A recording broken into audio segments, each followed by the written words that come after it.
Hearsay is a statement made outside a court setting offered as evidence to prove the truth of what the speaker said. Although the rule has many exceptions, hearsay is generally inadmissible.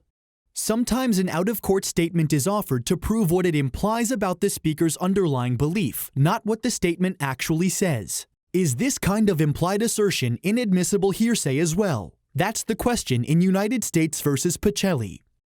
Patsy Parks testified before a federal grand jury investigating drug crimes about a box of money delivered to Vincent Pacelli. Several months later, the government tried to serve Parks with a subpoena to testify at Pacelli's upcoming trial on narcotics charges. Parks told Pacelli about the subpoena. A few hours later, Parks was found murdered.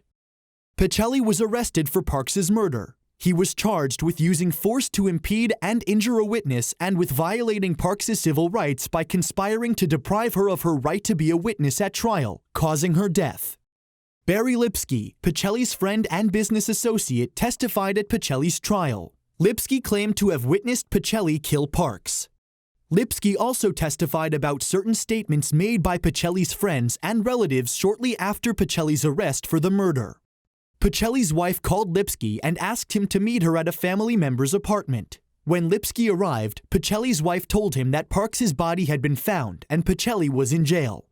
Some of Pacelli's friends gave Lipsky money to leave town.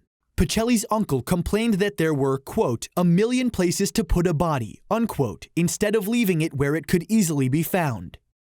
The government offered these statements to show that Pacelli's friends and family believed that Pacelli had killed Parks, arguing that the jury could infer from the statements that Pacelli himself was the source of the speaker's knowledge. Pacelli objected unsuccessfully that the statements were hearsay.